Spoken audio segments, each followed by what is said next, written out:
Ok, estamos gravando, gente. Estamos gravando, então. Primeira coisa, dúvidas? Perguntas? Questionamentos? Não?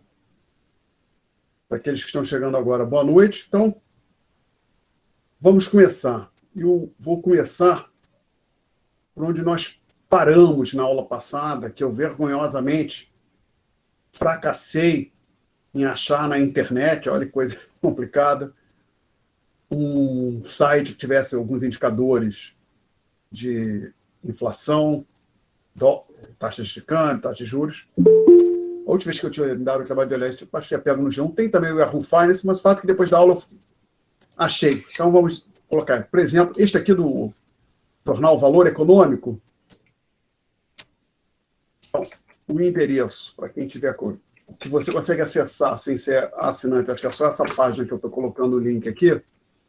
E o que nos interessa aqui são o que eu falei. Vou tentar dar um zoom na parte que interessa, que são os indicadores de inflação, que estão aqui, ó, à esquerda. Observe o seguinte, então. IGPM, os dados são de julho. Então, o IGPM, variação percentual, ou seja, a taxa de inflação pelo IGPM em julho de 21 foi 0,70. O que isso está fazendo? Está recarregando automaticamente o site. Ah, que saco. Aí, perdi aqui. Tá, aqui, pronto. Tem que bater no botão de stop aqui. Acho que o site recarrega sozinho, de vez, cada, sei lá, 5 minutos, 3. Então, observa aqui, IGPM, de julho de 21. Ao passo que o IPCA é o mês de junho, o INPC, junho, tem esse índice que eu nem conhecia, o IPCA 15, se eu já tinha ouvido falar, não é verdade, que já tem a informação de julho. O IGPM, então, julho. O IGPDI, junho ainda. O IGP-10 já tem o de julho. O IGP-10 acho que é de 10 é avaliado de 10 a 10. Do dia 10 de um mês até o dia 10 do mês seguinte. Aí já não tenho certeza. Mas eu fui me dar o trabalho de olhar o que era o IPCA 15. Eu desconfiei, como já tinha os dados de julho, que era de 15 a 15. Quase que acertei. Tem aqui no site do IBGE informação sobre o IPCA 15.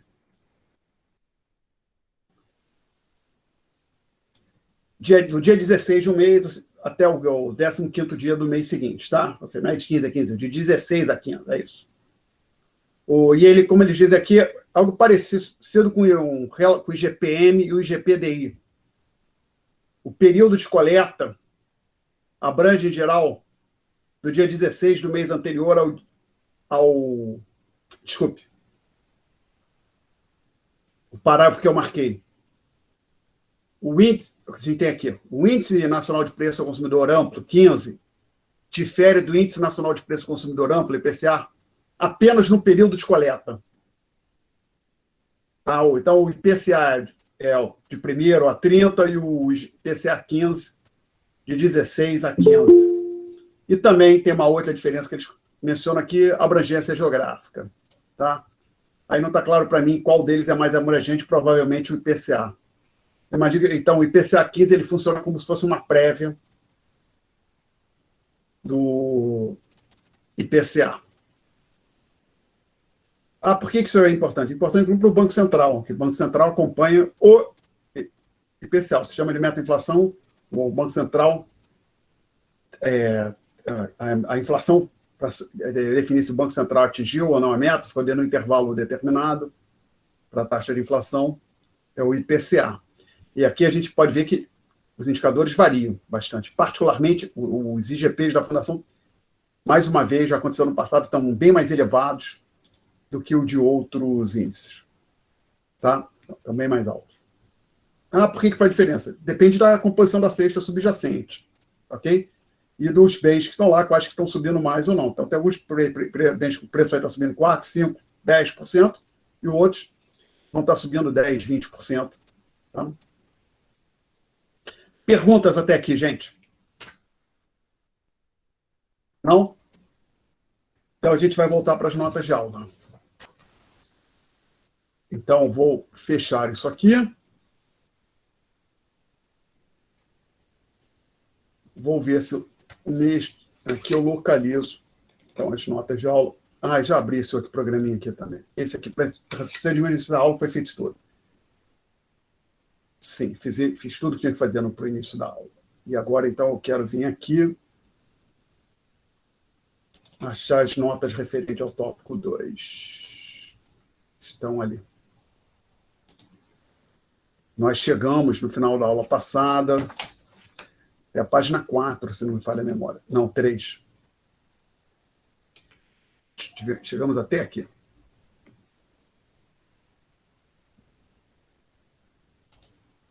Chegamos aqui, nessa sessão. Então, vamos passar agora para este passo aqui. Então, recapitulando, o que a gente fez na aula passada? Aprendemos a avaliar, construir um índice de preço, computar o índice de preço, avaliar a taxa de inflação de acordo com aquele índice de preço. E agora nós vamos voltar para a pergunta colocada no início deste tópico. Vamos lá. O título da sessão que nós estamos é Corrigindo as variáveis econômicas dos efeitos da inflação. E a primeira subseção se chama Valores Monetários em Diferentes Épocas. Então, podemos agora atacar o problema colocado no começo deste capítulo. Que problema é esse? Era esse. Vou voltar aqui na primeira página. Como podemos comparar 542, poder de compra de R$ 542,39 em janeiro de 2002 com seu poder de compra hoje? No livro, ao invés de usar esses números que eu coloquei aqui, o Menkel fala o salário de um jogador de beisebol em 1931 e 2010. Aí não me lembro exatamente, vai ser uma coisa do tipo, o jogador de beisebol em 1931 ganhava $5.000 e hoje ganha, ganhava $10.000 e hoje ganha 30, o mais famoso, $30 milhões, ou alguma coisa desse tipo, 10 milhões de dólares por ano. Então, isso a situação melhorou? O problema. Claro, sim, porque $10 milhões é muito maior que 30 mil, o valor que fosse lá em 1931. O problema é que você tem que levar em conta a inflação.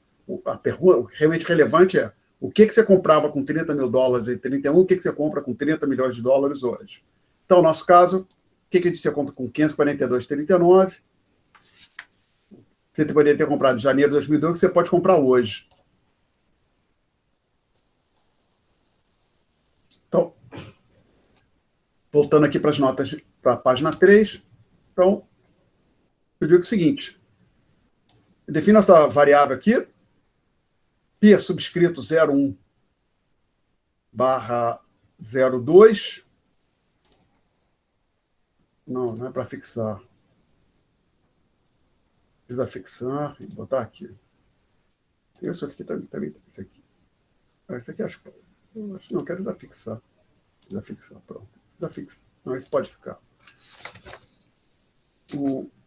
Que diabo você está fazendo aqui, Alexandre? Olha, vejam bem, nós tínhamos usado na aula passada essa variável aqui. O P é o índice de preço, T, o subscrito T quer dizer a data, o período. Então, a gente está falando no mês de janeiro de 2002, então estamos representando desse jeito aqui. Tá? Então, P01/2002 quer dizer o preço em janeiro, o índice de preço em janeiro de 2002. E PH é o índice de preços hoje. Por exemplo, tendo em vista que estamos em agosto de 2021, seria P08/2021. E o que a gente tem que fazer é pura e simplesmente o seguinte: comparar essas duas variáveis aqui.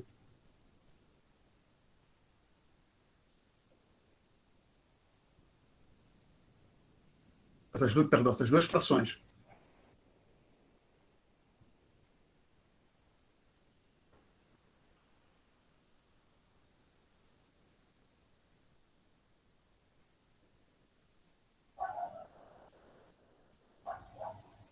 Ok?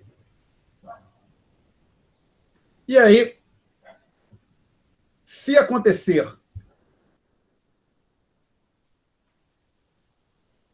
isto aqui, ou seja, a fração da esquerda for maior que a fração da direita, isso quer dizer o seguinte para a gente.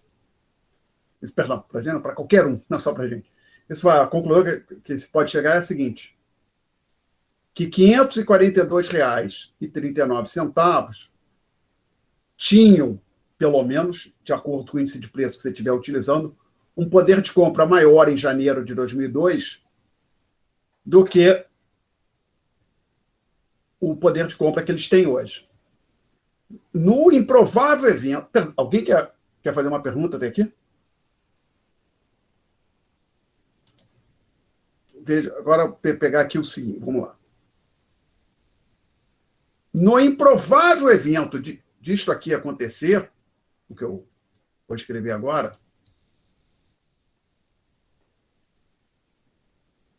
porque, veja bem, para que isso aconteça, precisa que as duas frações tenham o mesmo numerador. Consequentemente, elas teriam que ter o mesmo denominador para a igualdade acontecer. Então, para que a igualdade aconteça, esta variável aqui teria que ser numericamente igual a esta aqui. É altamente provável que isso aconteça, né? Até porque, no caso, nós estamos falando no espaço de quase 20 anos. Certo? Mas se isso acontecesse, então, R$ 542,39 teria exatamente o mesmo poder de compra, fosse em janeiro de 2002, ou na data de hoje. Perguntas? E agora, a terceira e última possibilidade, o que é o mais provável, e depois, pelo menos para os dados, não só para os dados do Brasil, não, só para depois fazer um comentário. Se a fração da esquerda for menor que a fração da direita,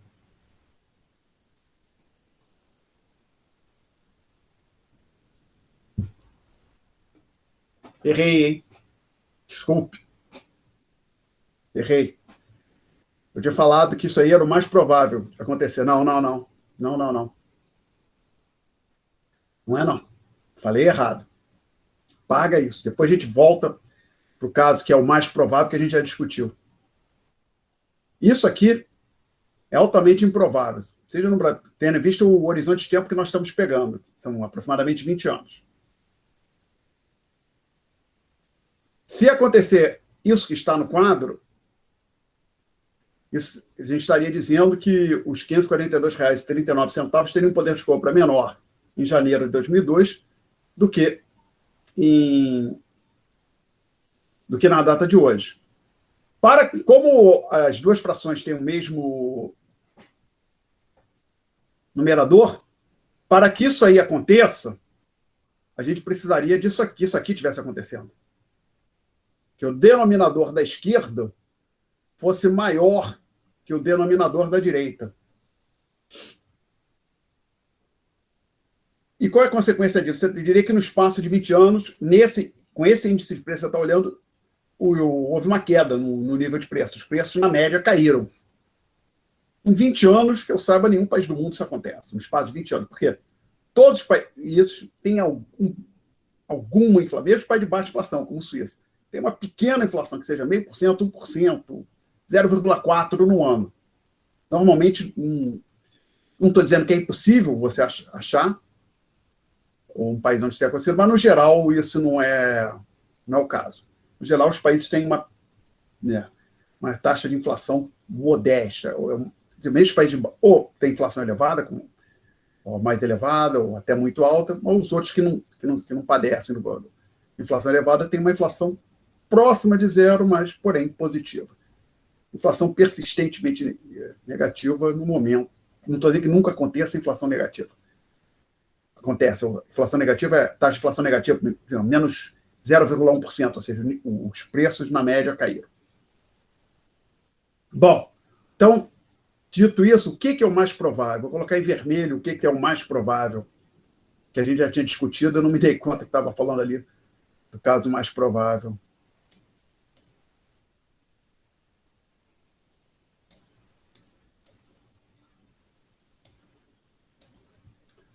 mais provável, senhores, é que o nível de preços em janeiro de 2002 seja menor que o nível de preços hoje. Consequentemente, você está dizendo que a fração da esquerda provavelmente é superior à fração da direita, seja no Brasil ou algum outro país que você, por olhar, tendo em vista, estamos falando de 20 anos, você está falando só de um mês, né? Ou dois, uns períodos de tempo mais curto, e pode acontecer. Mas um período longo de décadas, aí não. Bom,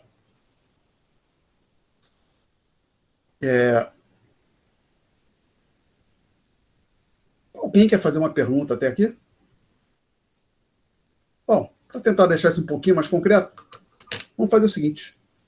Vamos pegar, visitar só o IPEA, vamos, o IPEA data e pegar o índice de preço, por exemplo, o IPCA, em janeiro e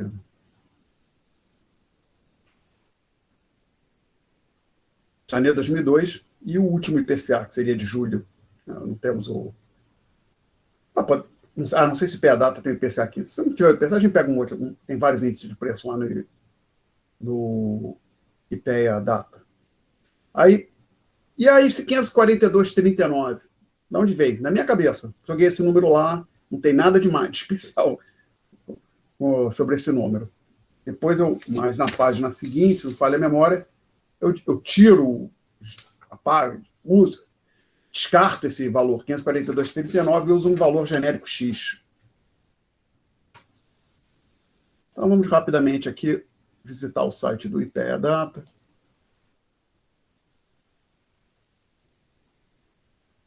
Não tem esse bookmark lá. Vou botar aqui IPEA Data. Pronto, aparece. Aí aqui eu já posso deletar. Remove bookmark. IPCA. Pronto.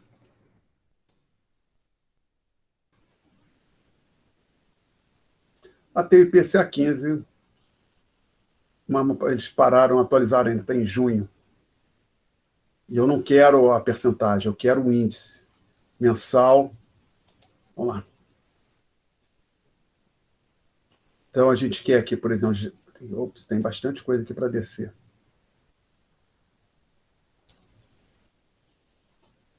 Janeiro de 2002, não é isso?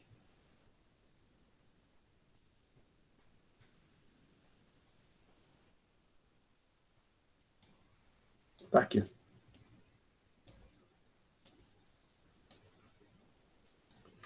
Então, de acordo, usando o IPCA,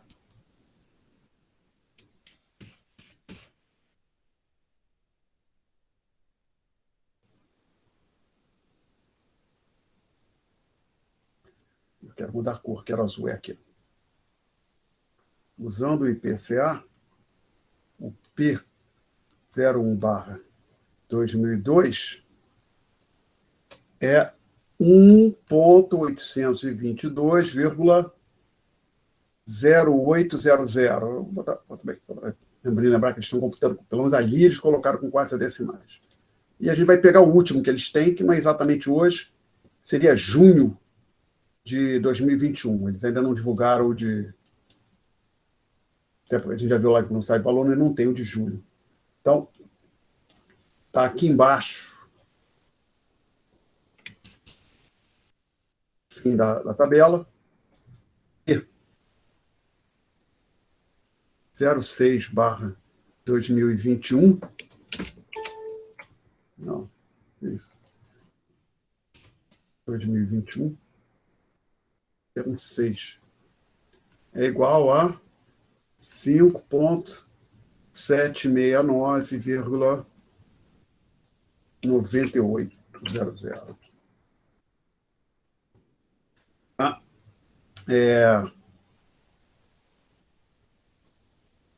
eu vou apagar aqui à esquerda.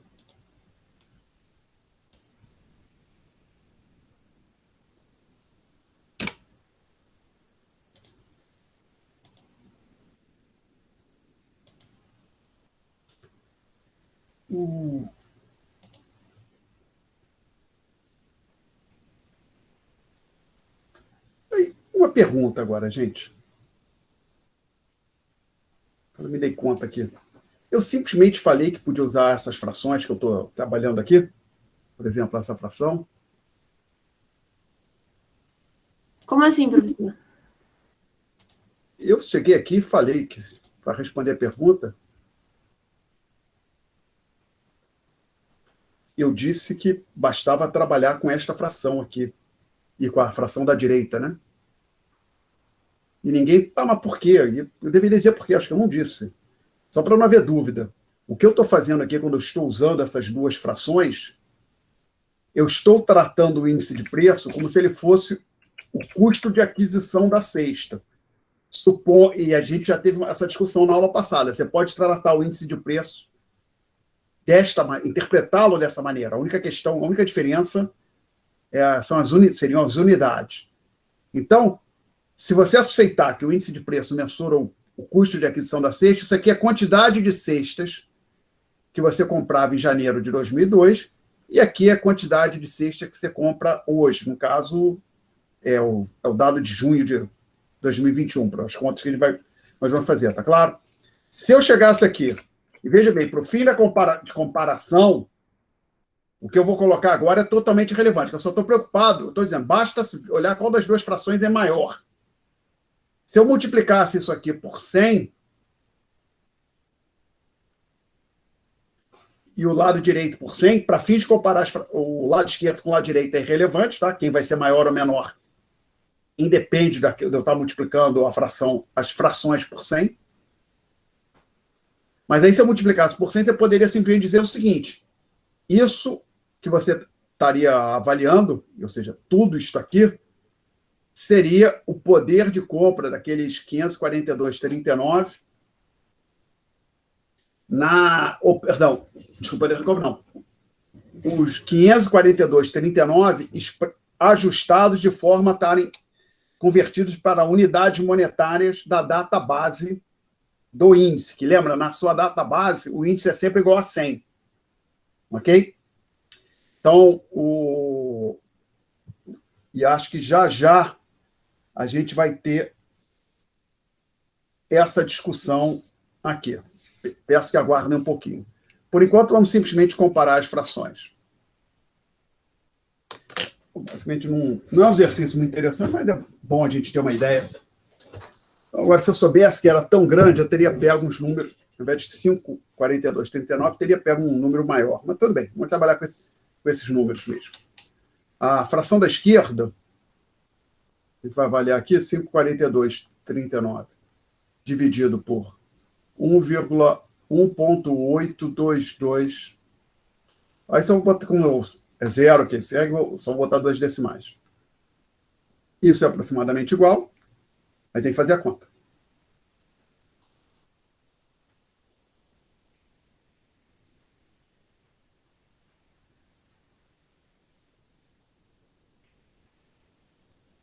Zero vírgula 29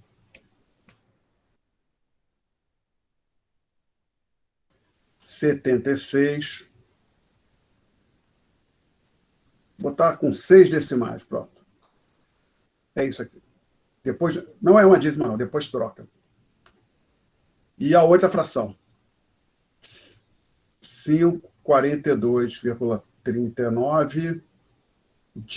Nossa, a caligrafia está horrorosa. Não sei se está na hora de eu trocar a ponta desta caneta, talvez seja. Não tenho certeza, talvez seja o caso. 5,42,39 dividido por 5,769,98. Esse aqui vai ser aproximadamente igual.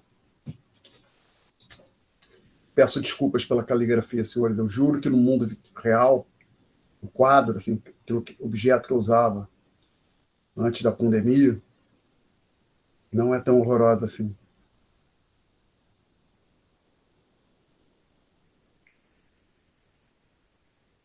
Zero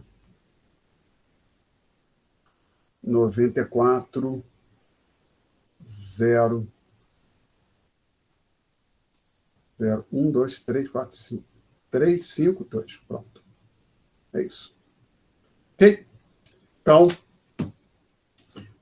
não chega a ser surpreendente. Como o valor monetário aqui está fixo, e a gente teve claramente, os preços subiram de janeiro de 2002 até hoje, no caso até junho deste ano, o poder de compra de um valor monetário fixo é menor, né? Cai. Tá? Perguntas até aqui? Não? Então, vamos avançar mais um pouco. Aí eu digo, mais à frente, que ao invés de comparar aquelas frações, inclusive eu acabei de apagar, mas talvez eu não devesse ter apagado. Vamos ver o que eu consigo fazer aqui.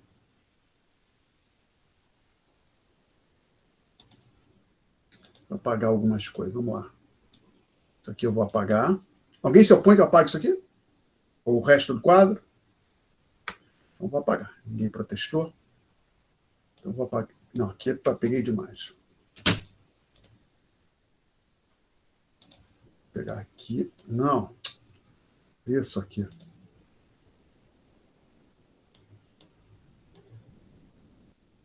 Isso aqui a gente apaga.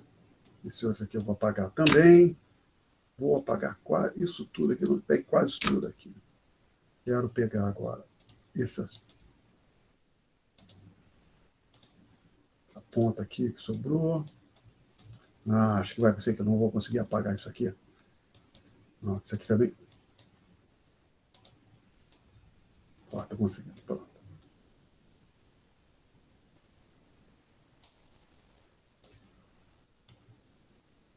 Esse software é meio misterioso, senhores.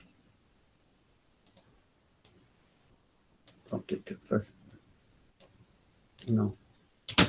Quero ver se eu pego. Estou marcando. Tá, desfazer. Tá, desfazer. Quero marcar isso aqui e arrastar. Não sei se consigo arrastar. Ctrl X.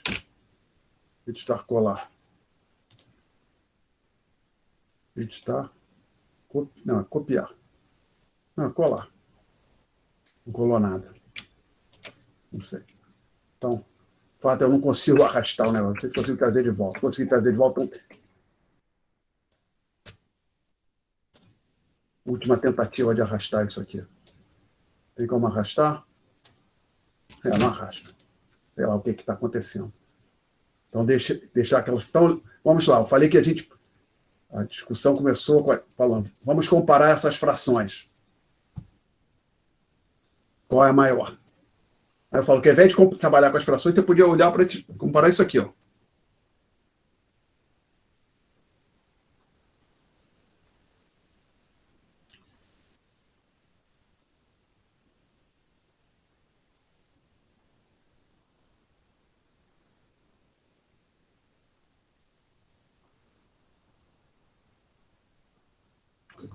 O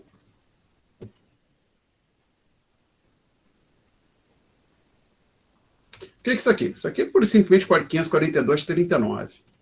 E aqui à direita? Estou pegando 542,39. Estou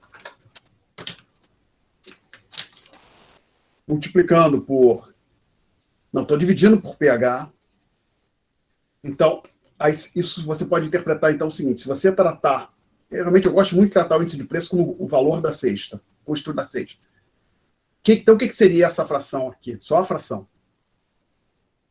Pensa assim, se eu tenho R$40 e o preço de um café expresso é R$5, eu posso comprar 8 cafés expressos. Basicamente, você pega o valor monetário que você tem em mãos, R$40, divide pelo preço, você descobre, pelo preço do bem, quantas unidades do bem você pode comprar. Então, essa fração aqui está fazendo isso. Eu pego 542,39, divido pelo seria o preço da cesta na data de hoje, eu tenho quantidades da cesta que eu compraria na data de hoje, e aí eu multiplico pelo que seria o preço da cesta em janeiro de 2002. Aí o que eu teria? Então aqui seria, por exemplo, 10 cestas vezes o preço da cesta em janeiro de 2002, tá certo?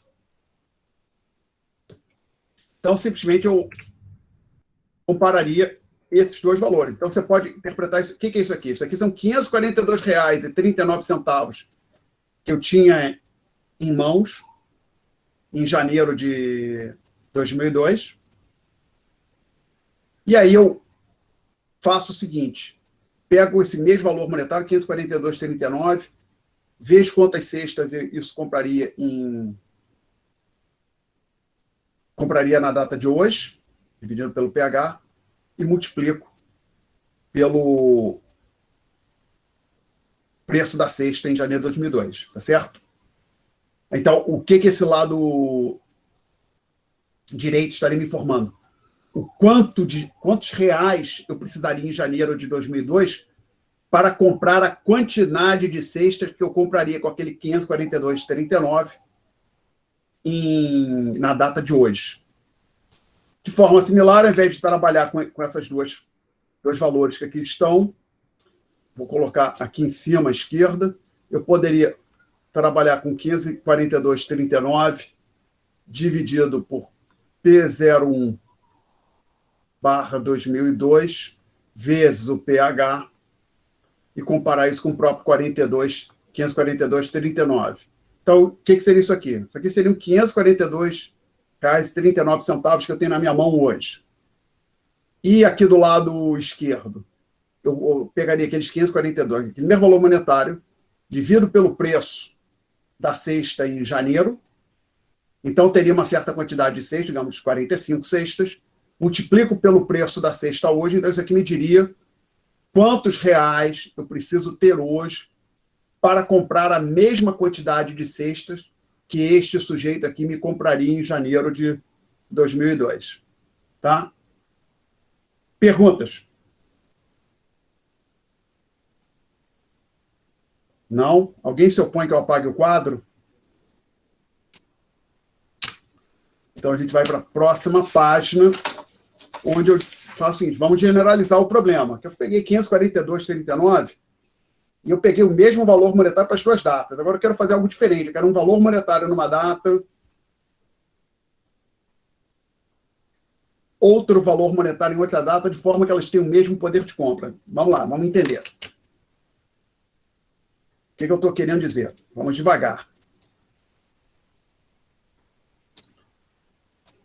Aqui, eu estou comparando um valor monetário, o poder de compra de um valor monetário em janeiro de 2002 com o poder de compra deste mesmo valor, 542,39, na data de hoje. Agora eu estou colocando uma pergunta relacionada, mas é um pouco diferente. Eu estou querendo agora atacar a seguinte questão. Suponha que eu tivesse R$100 há 10 anos e pudesse comprar algumas coisas com esses R$100 há 10 anos. Quanto que eu preciso ter hoje, quantos reais eu preciso ter hoje para comprar as mesmas coisas? Todo mundo entendeu a pergunta? Vamos lá, vou repetir. Eu tinha R$100 há 10 anos. Pergunta que eu coloco. Quantos reais eu preciso ter hoje para conseguir comprar a mesma coisa que eu teria comprado há 10 anos com R$100? É uma pergunta um pouco diferente do que a gente colocou no começo do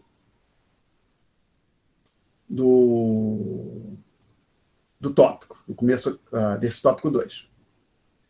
Então, ao invés de usar valor monetário, agora eu vou usar letra. Não poderia ter colocado valor, por exemplo, 100, como eu tinha falado. Então, eu digo assim, vamos generalizar o problema. Sejam T minúsculo e T maiúsculo, duas datas quaisquer. Por exemplo, este carinho, T minúsculo, pode ser janeiro de 2010, este T maiúsculo, janeiro de 2021.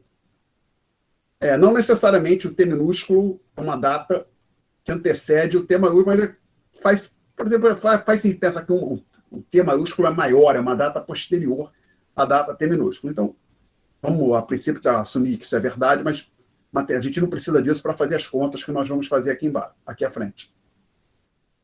Aí eu digo o seguinte, então, vamos lá. Temos duas datas. T pequeno, T grande.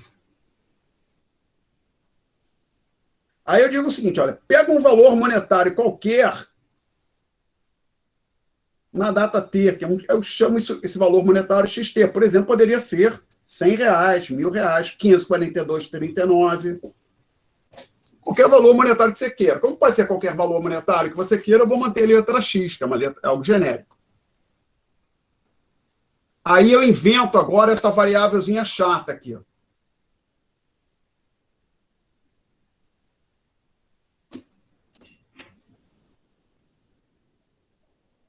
Quem é essa aqui?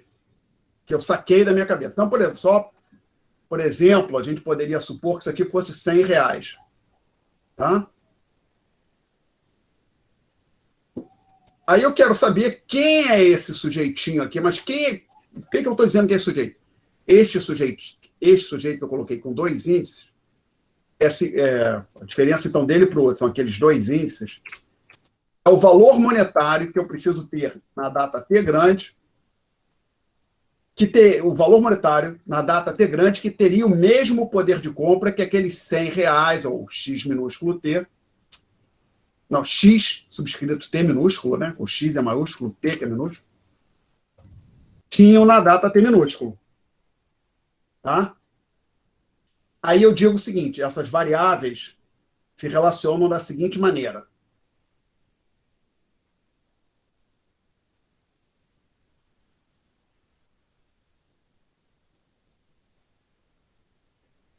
Lembra o V, o preço de aquisição da cesta. Custo de aquisição da cesta subjacente ao índice.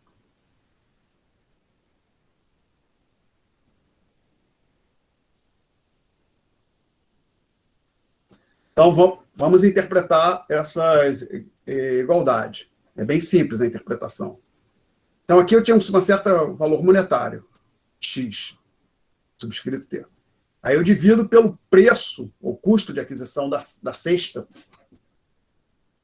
o valor da cesta, na data T minúsculo. O que eu tenho? A gente já discutiu aqui. Isso eu tenho a quantidade de cestas que aquele valor monetário poderia comprar. Por exemplo, eu estou ilustrando, dizendo que o X subscrito T minúsculo é igual a 100. Então, se o VT for 2, esta fração seria 50. Isso quer dizer o seguinte, eu poderia comprar 50 cestas.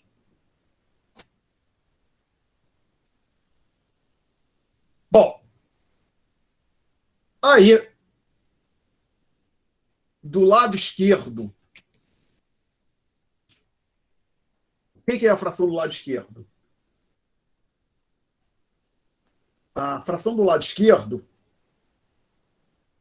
eu estou pegando um valor monetário que vai estar, pode aparecer, que estaria disponível na data T maiúsculo, estou dividindo pelo preço da cesta na data T maiúsculo. Então, o que eu vou. Essa fração da esquerda mensura quantidade de cestas na data T maiúsculo. E aí eu imponho a igualdade entre as duas frações. Então, o que eu estou dizendo é o seguinte: vou marcar em vermelho aquilo que estaria. Quem é que está dado, e vou marcar em verde, que aqui a gente tem uma equação. Quem é a incógnita da equação em verde? Vamos lá. Em vermelho, aquilo que estava dado, estão dados para a gente esse valor monetário na data T minúsculo, o índice, o preço, o custo de aquisição da cesta, na data T minúsculo, custo de aquisição da cesta na data T maiúsculo,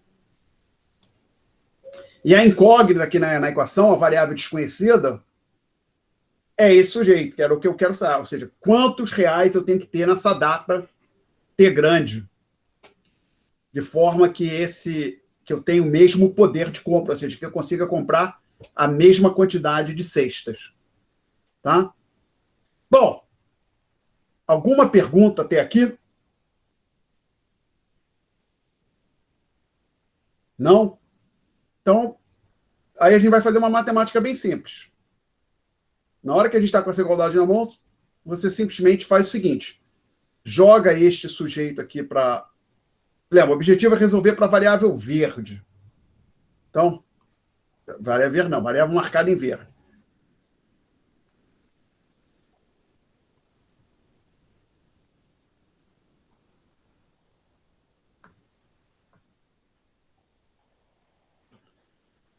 Aí, se você quiser, você já pode colocar aqui o índice, apagar o V e colocar P aqui, lembrando que para todos os efeitos, você pode tratar o cuja aquisição da cesta como índice de preços e vice-versa. Nunca vi um contexto onde fizesse diferença qual das duas você usa. Mas eu nem fiz isso aqui. Aí o que eu fiz foi o seguinte. Então, isso aqui está escrito lá, aparece essa expressão nas notas de aula. Tá? Alguém quer fazer uma pergunta até aqui? Não? Alguém se opõe que eu apague? Então vamos lá. A gente chegou até essa expressão aqui.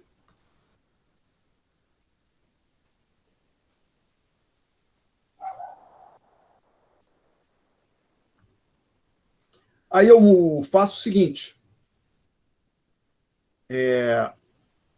Eu multiplico em cima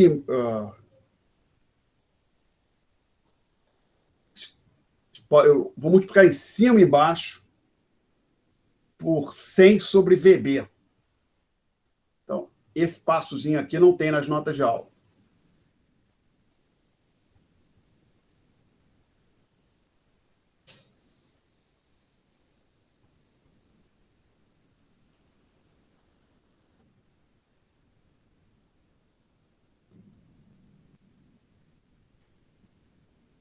Só para não haver dúvida. Mudei alguma coisa? Não, não mudei.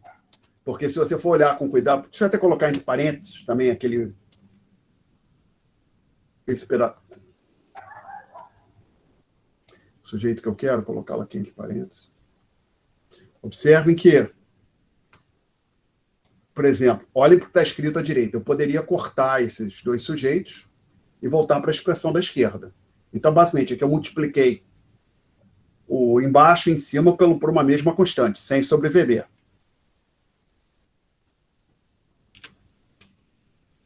Aí você conclui, eu vou continuar na linha de baixo. Que este sujeito aqui é igual a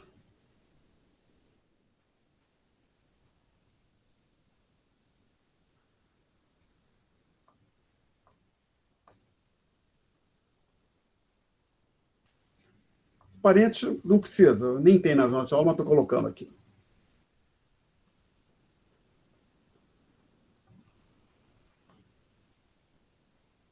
Vou ver, então, desculpa.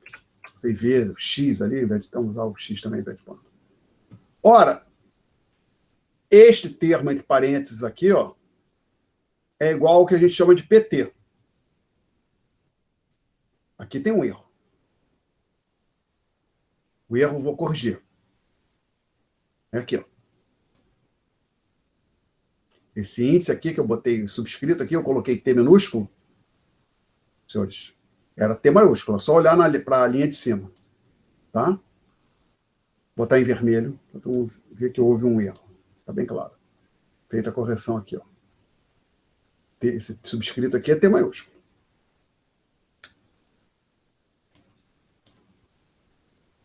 Então, isso aqui é igual ao índice de preço na data T maiúsculo.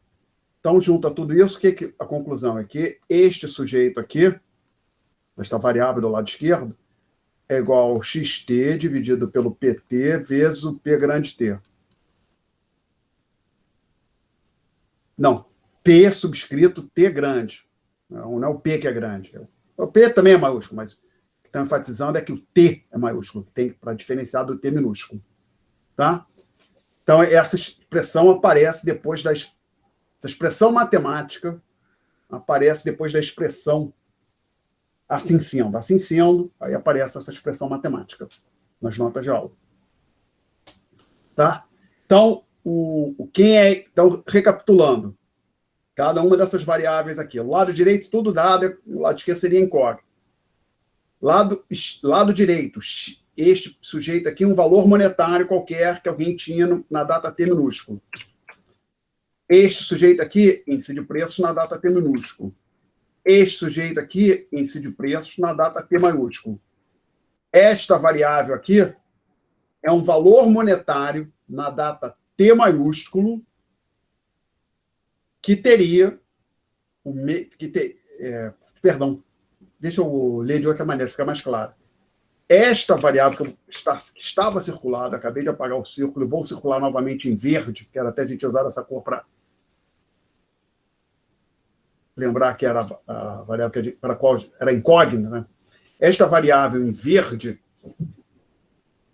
é o valor monetário que na data T maiúsculo tem o mesmo poder de compra que esta variável x subscrito T minúsculo tinha na data T minúsculo.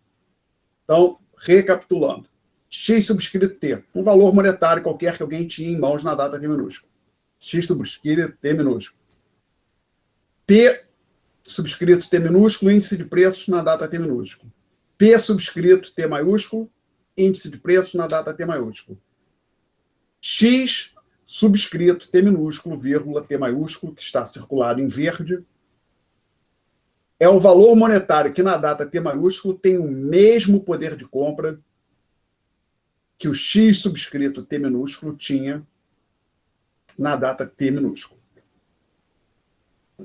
E aí eu menciono, depois dessa expressão matemática, que a última igualdade é frequentemente utilizada para corrigir valores monetários pela inflação.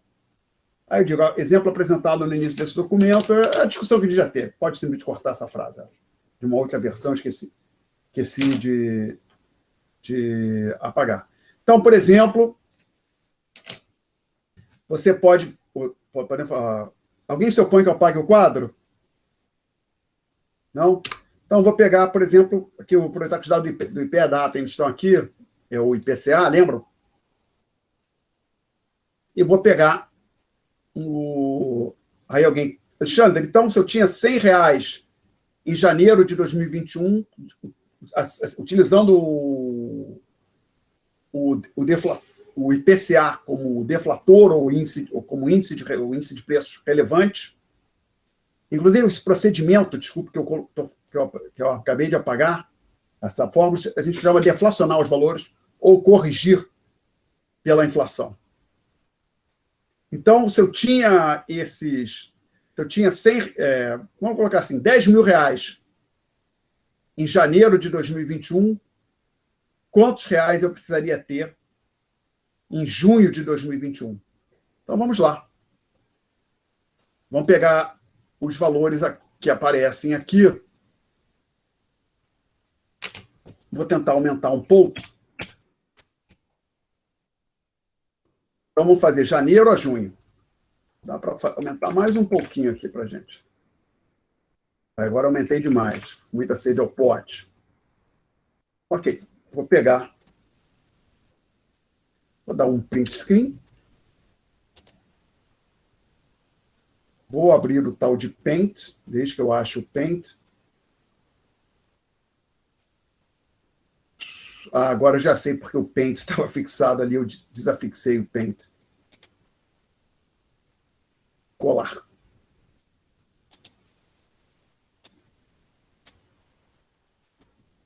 Então eu quero pegar só essa seção aqui. Na verdade, eu quero só a parte de cima e a de baixo da tabela. Só as duas, janeiro e junho, mas vou colar tudo aqui. Então, estamos aqui, à nossa esquerda, o IPCA, de acordo com as informações fornecidas pelo IPEA no disponível site IPEA-Data. Então, a gente estamos falando em R$10.000.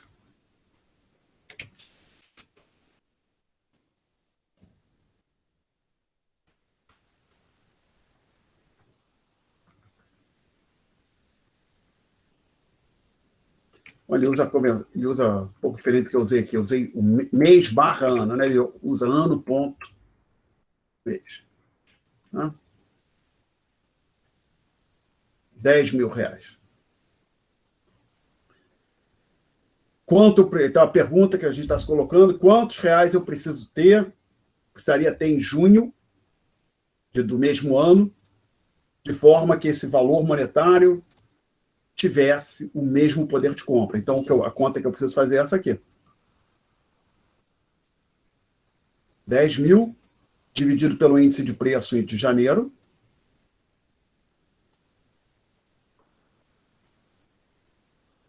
Então, essa fração você pode interpretar, se você interpretar o índice de preço como preço da cesta, quantidade de cestas em janeiro, e aí você multiplica pelo índice de preço, que você pode interpretar como preço da cesta em junho.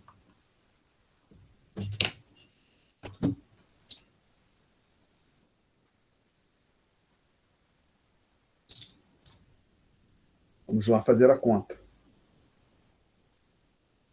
Então, lá, 10 mil, 55, 74,49. A gente divide, e aí a gente multiplica por 5769,98. 5769,98.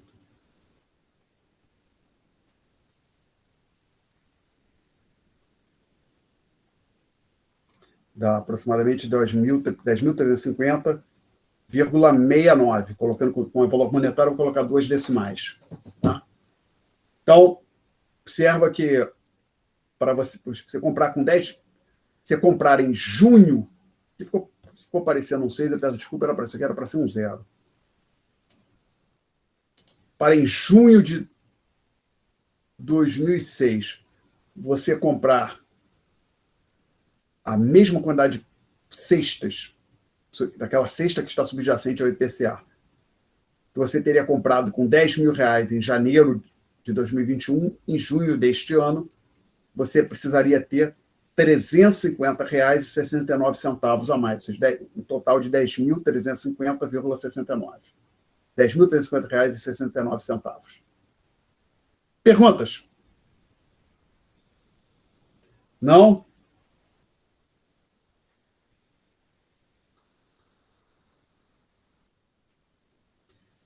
Dito aí, depois, então, nas notas, a gente vai para a terceira bolotinha na página 4, bullet item, né? Mas também aparece aqui esse exemplo. Suponha que W igual a 2.000. Quem é esse W? A letra W é constantemente utilizada para denotar salário pelos economistas. Vem do inglês wage. Então, pega-se a primeira letra, o W. Então, suponha que o salário de alguém em 2000 era de 1.000, o índice de preço em 2000 era 500, e o índice de preço em 2010 era 800. A gente vai fazer a mesma conta que a gente fez agora, que ainda está aqui, está aqui no quadro. É a mesma coisa. Qual o valor do salário em 2010 que teria o mesmo poder de compra de W 2000? Ou seja, então, eu avalio aqui, ó, o salário, aí usei a mesma anotação que eu tinha usado lá, T minúsculo, de 2000 seria o T minúsculo, 2010 o T maiúsculo. Basicamente, eu tenho que pegar o salário de 2000, dividir pelo índice de preço 2000, multiplicar pelo preço de 2010, dados os números, a conta está feita aqui, teria que ser 1.600. Tá? Alguma pergunta? Aí supõe que alguém chega e diz para você o seguinte, mas olha, agora em 2010, já passaram 11 anos, né, agora, desculpe, em 2010 o salário da pessoa, que isso a gente chama de salário nominal, que é o salário em unidades monetárias, aí o salário ajustado para o poder de compra a gente chama de salário real, basicamente, até para não haver dúvida, usa o W em valores monetários, é o chamado salário nominal, e o W dividido pelo índice de preço é o que os economistas chamam de salário real, ou seja, é o poder de compra do salário, né? Então, nesse exemplo aqui, se a gente conhecesse o valor do salário, até deveria ter escrito aqui, ó. Aqui deveria ter escrito nominal aqui no meio. conhecêssemos o valor do salário em 2010, então poderíamos comparar o mesmo com W 2000,2010, ou seja, aquele valor 1.600, para verificar se o salário real cresceu ou decresceu. Por exemplo, aqui, vamos lá, a gente tinha um salário, o W2000 era de 1.000, aí a gente fez uma conta, achou aquilo que eu chamei W2000,2010, subscrito, igual a 1.600. Aí suponha que alguém chega e fala para você que o salário em 2010 é igual a 1.800. Aí vocês observam o seguinte: para ter o mesmo poder de compra que o trabalhador tinha em 2000, ele precisava ter em 2010 1.600. Se ele tinha um salário de 1.800, houve um ganho de poder de compra. Então, o salário real cresceu. Tá? Porém, se ao invés de 1.800 eu falasse que o salário era algo como 1.300, aí a conclusão é oposta. Se, para ter o mesmo poder de compra que o trabalhador tinha em 2000, em 2010 ele precisava ganhar 1.600, ele está ganhando 1.300, você conclui que no período em análise o salário real decresceu, houve uma queda do salário real, o salário perdeu o poder de compra. E se por uma grande coincidência o salário for igual a 1.600, então o salário real é o mesmo. O trabalhador estaria ganhando em 2010 exatamente o salário que ele proporciona em 2010, o mesmo poder de compra que ele tinha em 2000. Tá? Perguntas? Então, a gente entra agora, já no final da página 4 das notas de aula, nesse tópicozinho chamado indexação. Então, a gente diz que uma variável econômica é indexada quando ela é automaticamente corrigida pela inflação. Talvez fosse importante falar de forma periódica, né? com alguma periodicidade. Exemplos. Contratos de aluguel de imóvel. Boa parte, se não todos, são mas todos, mas com frequência, esses contratos de aluguel de imóvel são atrelados ao IGPM. O que isso quer dizer? Eles são corrigidos pelo IGPM. Por exemplo, um contrato que é feito em junho de 2020, quando chega em junho de 2021, o aluguel, que, digamos, era de R$ 1.000, vai sofrer um reajuste dado pela taxa, pelo IGPM do período. Se o IGPM foi 10%, o aluguel vai crescer 10%. Se o IGPM foi 12%, o aluguel vai crescer 12%. Então, os contratos de aluguel usualmente têm indexação anual, que é a cláusula de reajuste anual, usualmente pelo IGPM. Mas nada impede que as partes utilizem outro indexador. Tá? Eu já vi contrato de aluguel onde a cláusula vai ser corrigida pelo IGPM, se o IGPM, por algum motivo, não estiver disponível, algum outro indicador de ampla aceitação. Tá? Outro exemplo de variáveis que são corrigidas, indexadas. Títulos públicos. O que é um título público? Título público é um reconhecimento de dívida do poder público. No caso, estamos falando aqui no Brasil, títulos públicos federais. É uma dívida do Tesouro Nacional.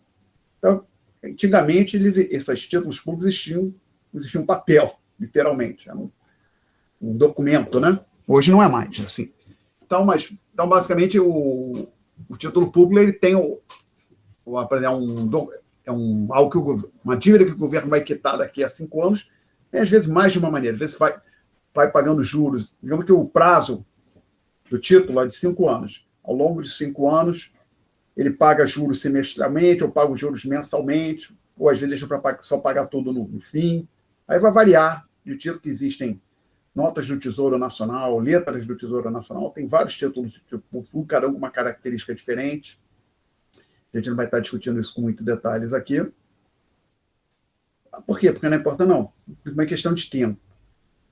Mas então há títulos públicos que são atrelados ao IGPM, ao IPCA e, inclusive, ao dólar americano. Atrelado ao dólar, como que é isso? Acompanha a variação cambial. Então, a dívida que originalmente, digamos, era de R$ 1.000, se o dólar dobrar, aquela dívida de R$ 1.000 passa para 2.000. Se o dólar cair, como já aconteceu no passado, ou seja, o real se valorizar perante o dólar, aquela dívida de R$ 1.000 cai também. Passa, digamos, cai para digamos, para facilitar a conta. Suponha que o dólar era R$ 1 por dólar. E aí, de repente, gradualmente, ao longo do tempo, o dólar passa a ser cotado a 80 centavos de real. Isso já aconteceu, por exemplo, em 94, 95. Em 95, o dólar, a cotação do dólar era na faixa de 80, primeiro semestre de 85, na faixa de 80 centavos de real. 80 centavos de real você comprava um dólar. Então, aquela dívida que era de R$ 1.000 passa a ser de R$ 800. Tá? Perguntas? Então, agora nós vamos entrar numa discussão importante, que é a diferença entre taxas de juros reais e nominais. Então, acho que agora aqui eu vou fazer tudo no... Apagar isso aqui, vamos voltar para o quadro. Então, os senhores podem acompanhar as notas de aula, como os senhores têm esse material disponível também, o impresso, o computador. Então, a ideia aqui é a seguinte: suponha que um agente efetue um investimento de X0 na data zero e resgate X1 após um período. Por exemplo, alguém depositou R$ 100 numa conta de poupança, num fundo de investimento, e depois de um ano, ele resgata R$ 112. Aí tem a figura 1, que eu chamo de fluxo de caixa nominal, que é algo bem simples. Temos aqui uma linha horizontal. O nome dessa figura é fluxo de caixa, o nome que se dá para isso na área de matemática financeira. Então, 0, data de hoje, a data inicial, 1, data de resgate da aplicação, pode ser um ano, um mês, um dia, um período. Não interessa para a gente se é ano, mês, dia. A setinha para baixo, a convenção em matemática financeira, quer dizer desembolso. Então, o investidor ele desembolsou X0 na data zero. Após um período, um ano, um mês, seja lá o que for, ele recebe X1. Tá? Aí tem uma variável que é o R maiúsculo, que é a taxa nominal de juros aqui para a gente, ao menos por enquanto. Depois a gente vai usar R para denotar outra variável, em outro contexto, mas aqui é a taxa nominal de juros. Essas três variáveis se relacionam da seguinte maneira: X1 igual a X0, que multiplica 1 mais R. O que você está dizendo, Alexandre? Obviamente, tem uma equação relacionando as três variáveis. Eu poderia, basicamente, ou seja, tomar duas como dado e resolver para a terceira. Eu poderia aqui, por exemplo, isolar o R. Tá? Basicamente, se eu isolasse o R, o que a gente teria? Para resolver para R, seria 1 mais R é igual a X1 sobre X0. Então, R é igual a X1 sobre X0 menos 1. Importante, essa taxa de juros R, do jeito que está aparecendo aqui na fórmula 1, na expressão 1, está expressa na forma unitária, não está na forma percentual. Então, para você falar se o R é 10%, aqui seria preciso digitar, ou se tivesse fazer uma conta, ou trabalhar com 0,1. Perguntas? Vou dar exemplo, para deixar isso concreto. Por exemplo, X0 igual a 500, R igual a 10%. Quem vai ser o X1?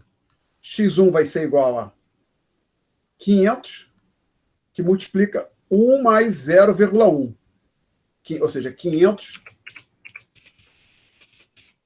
vezes 1,1. E aí, se você fizer a conta, você vai concluir que isso é igual a 550. Tá? Então, com esse exemplo aqui, o investidor aplicou 500, esses 500 foram remunerados a taxa de 10%, o investidor resgatou 550. 500, desse 550, 500 é o valor originalmente investido, e 50 corresponde aos juros. Então, juros, então uma coisa é a taxa de juros. Os juros, o valor do juros é R$50. Então, ou seja, chamam de juros aqui nesse exemplo simples. Os juros é a diferença entre o X1 e o X0, o valor final e o valor, a diferença entre o valor final e o valor inicial. Tá? Alguém quer fazer uma pergunta até aqui? Então, vou apagar isso aqui e botar o que interessa aqui, deixar como resumo. Então, a taxa nominal de juros, a ideia é bem simples. Ela satisfaz essa fórmula aqui, onde X1 é o valor resgatado, X0 é o valor aplicado inicialmente, conforme ilustrado por este gráficozinho simples, esse fluxo de caixa.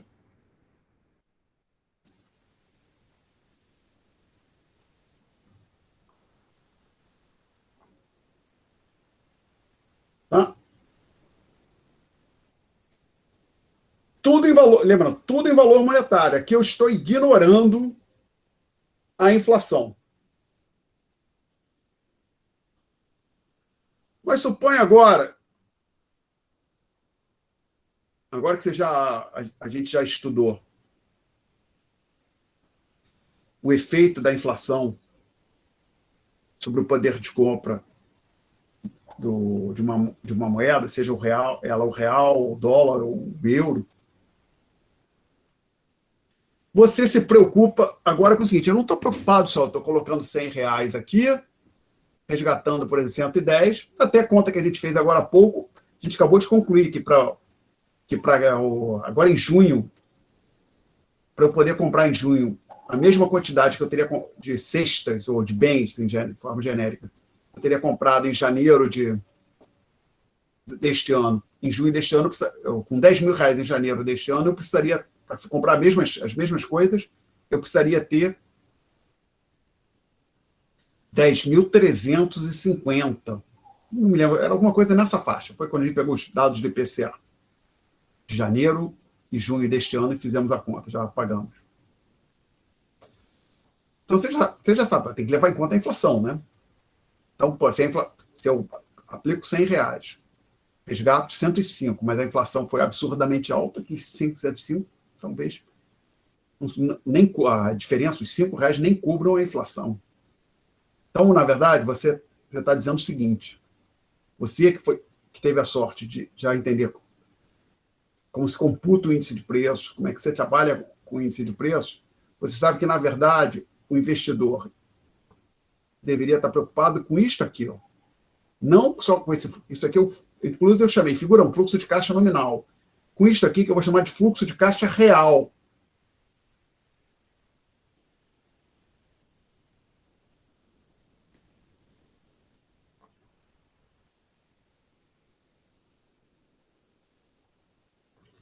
Que diabo é isso, Alexandre? Vamos lá. Aqui, nesta figura, então, isso aqui é a figura 1, essa outra que eu coloquei embaixo é a figura 2. Aqui você está aplicando uma certa quantia monetária e resgatando uma outra quantia monetária após um período. Mas o fato é o seguinte: você pode interpretar isso da seguinte maneira. Quando eu pego aquele X0 e coloco no fundo de investimento, na conta de poupança, estou abrindo mão de comprar alguma coisa hoje, na data zero. Aí pego um índice de preço qualquer e avalio, então, essa quantidade, essa fração aqui. O que é essa fração? É a quantidade de cestas que eu poderia ter comprado se, ao invés de colocar o dinheiro no fundo de investimento, eu tivesse comprado as cestas associadas ao índice em questão. Tá? Então, você pode, na verdade, interpretar assim: eu estou investindo, digamos, R$100, mas esses R$100 correspondem a 42 cestas, por exemplo, alguma coisa desse tipo, ou 32 cestas. Então, assim, eu estou colocando, é como você pode lembrar, como se eu depositasse no banco, colocasse no fundo de investimento uma certa quantidade de cestas. E esta outra fração aqui? Ora, quando eu resgatar x1 reais dali a um mês, eu vou querer saber quantas cestas aquele x1 reais é capaz de comprar. Isso é dado pela fração x1 sobre P1. Tá ok, gente? Então você pode interpretar essa figura que eu coloquei agora, que eu chamei de figura 2, chamei de fluxo de caixa real, nas notas de aula,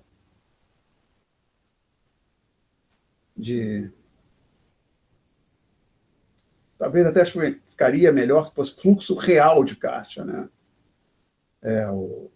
De fluxo de caixa real, né? Ou seja, só para não haver dúvida, figura 1 é fluxo de caixa nominal. O nominal é uma qualificação da expressão fluxo de caixa. O nominal está qualificando a expressão fluxo de caixa. Não está qualificando o caixa, a palavra caixa. Enquanto o real, no título da figura 2, qualifica a expressão fluxo de caixa. Ó, feito esse pequeno comentário, vamos voltar aqui à interpretação dos fluxos de caixa, das taxas de juros, propriamente dito. Então, o que eu tenho aqui na figura 2? Você pode interpretar assim: quantidade de cesta que eu investi, quantidade de cesta que eu recebo dali a um período. Tá? E a taxa real de juros é dada, que eu vou usar para denotar a taxa real de juros da figura, a letra R minúsculo, é dada pela seguinte expressão, que aparece no começo da página 6.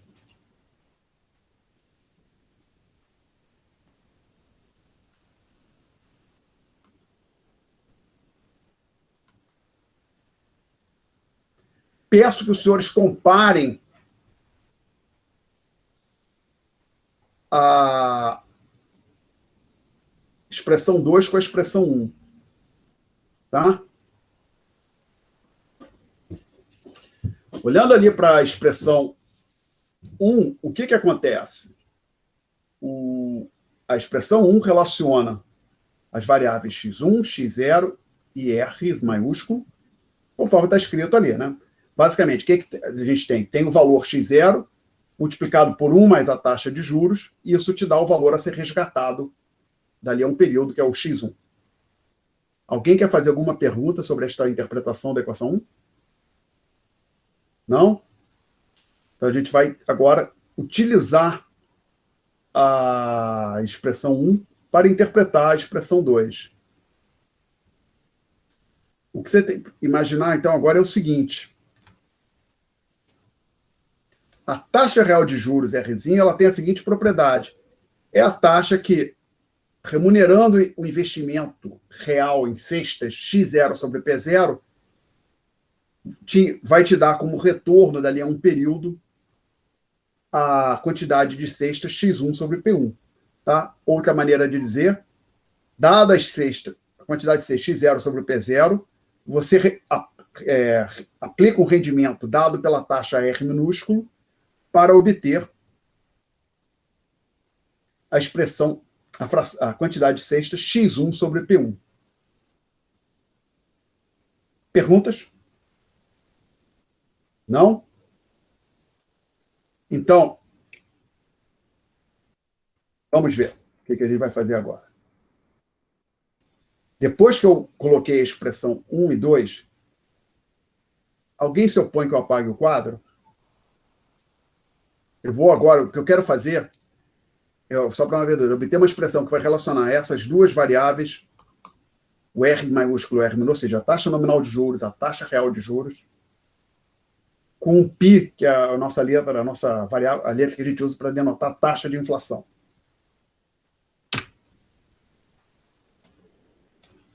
Então, vamos só para refrescar a memória, deixar aqui no quadro a expressão 1, a expressão 2,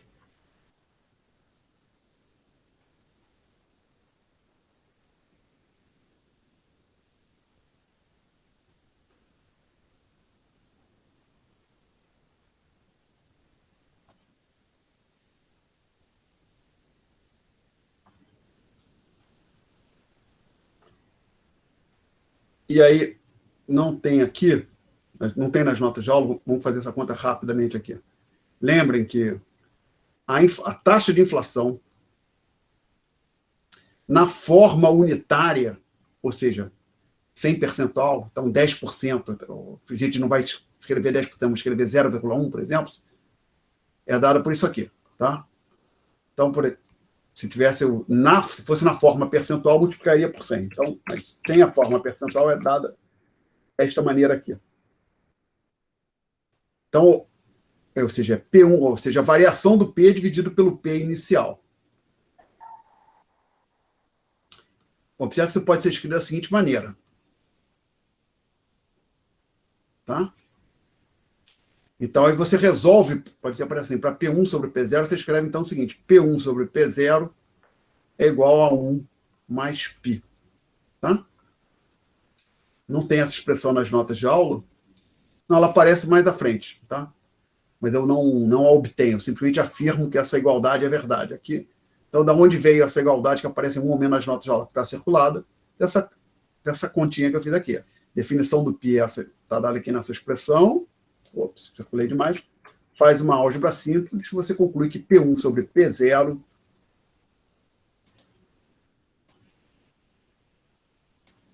é igual a 1 mais π. Lembrando que, conforme eu mencionei agora há pouco, esse π aqui está sendo expresso na forma unitária. O mesmo vale para o R maiúsculo e o R minúsculo. Aí eu afirmo o seguinte: é possível mostrar que a expressão 3 é verdadeira.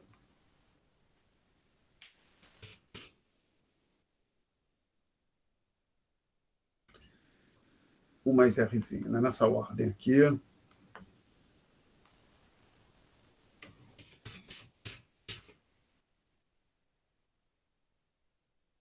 E nem precisava do parênteses, mas como tem nas notas de aula, vamos colocar. É possível mostrar que isso aqui é verdade. Como? Faz o seguinte, ou seja, o que aconteceu aqui? A gente tinha a expressão 1, a expressão 2. Aí eu fiz uma continha, cheguei nessa expressão que não tem número, ela aparece mais à frente nas notas de aula. Aí eu falo o seguinte, olha, a expressão 3 é verdade. Não mostrei que a expressão 3 é verdade. Agora eu vou mostrar como a gente pode chegar na expressão 3. Pega a expressão 1, escreve a 1 desta maneira aqui.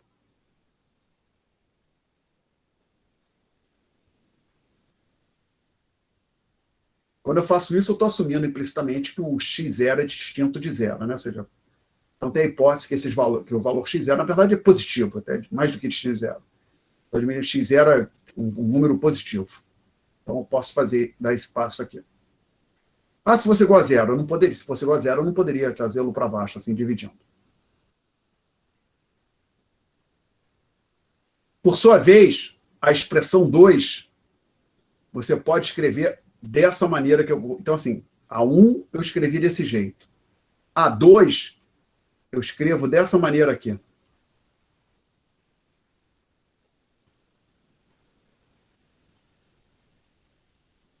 É o número 1, tá?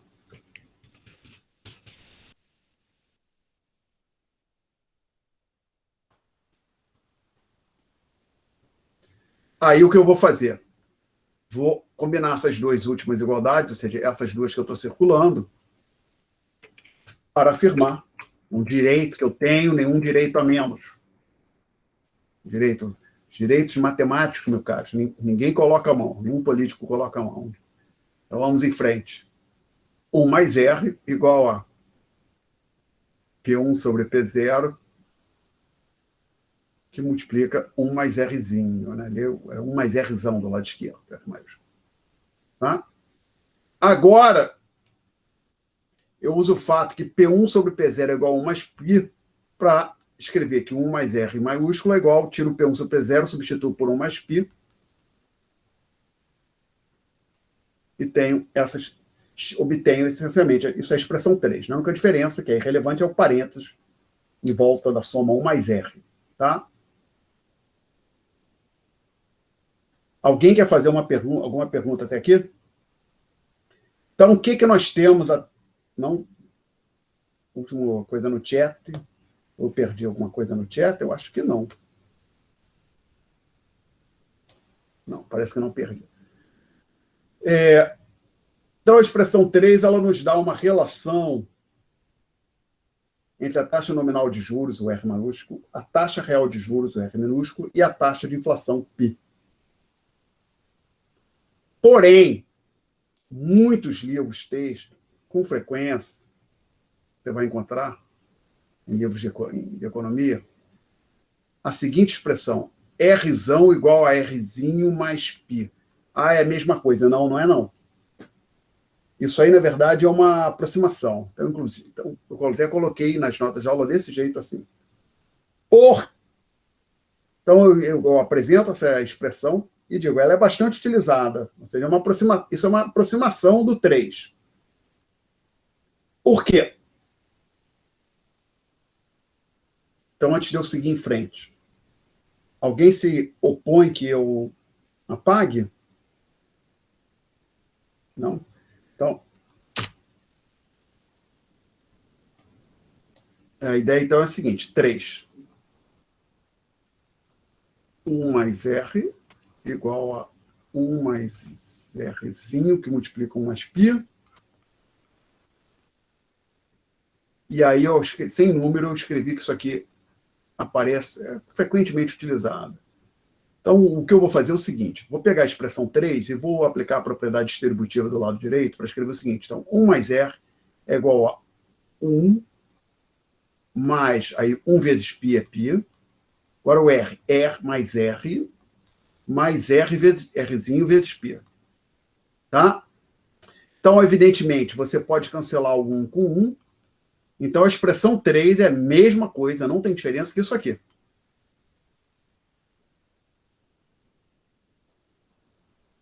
E eu observo comparar essas duas que eu vou circular agora. Claramente, tem um problema, né? O problema é esse termo aqui. Tá? Só que este termo usualmente é próximo de zero. For para a economia americana, então, por quê? Vou pensar até na economia brasileira, se estiver trabalhando com dado mensal. Taxa de juros, digamos que seja 0,5%.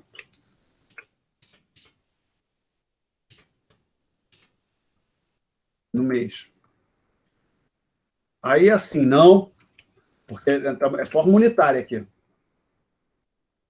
Tá? Se fosse 1%, seria 0,01, 0,5%, 0,05.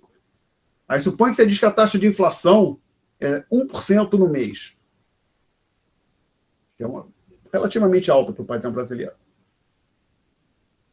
Esse produto aqui, o R com esses números, o R vezes π, seria igual a 0,12345. 1, 2, 3, 4, 5. É essencialmente zero isso aí. Tá? Então, basicamente, o que acontece é o seguinte: você pega a expressão 3, se você usar o fato que isso aqui é aproximadamente igual a zero, você pode aproximar 3 desta forma aqui. Tá? Mas, estritamente falando, não é correto dizer, então, que a taxa nominal de juros é igual à taxa real de juros mais a taxa de inflação. Estritamente é comum, tem coisas que vários livros de economia nem mencionam que é uma aproximação. Por exemplo, o manual do Krugman Obstfeld usa isso o tempo inteiro, acho que não menciona que é uma aproximação. Mas, estritamente falando, isso é uma aproximação. Tá? Perguntas? Bom, então isso quase que encerra a nossa navegação, nossa discussão desse tópico 2. Vocês já podem pegar a lista. Aí eu deixo como sugestão, olha, acessem o site do IPEA Data, a gente já foi lá para pegar dados de inflação no Brasil, e também você acha de outros países lá, do Banco Mundial, do FMI. Você pode, se tiver curiosidade, pode acessar, tem links para esse site na página da disciplina. Tá? E vai ter não só taxa de inflação, pode ter outros indicadores, PIB per capita, PIB, taxa de juros, outras coisas. Perguntas?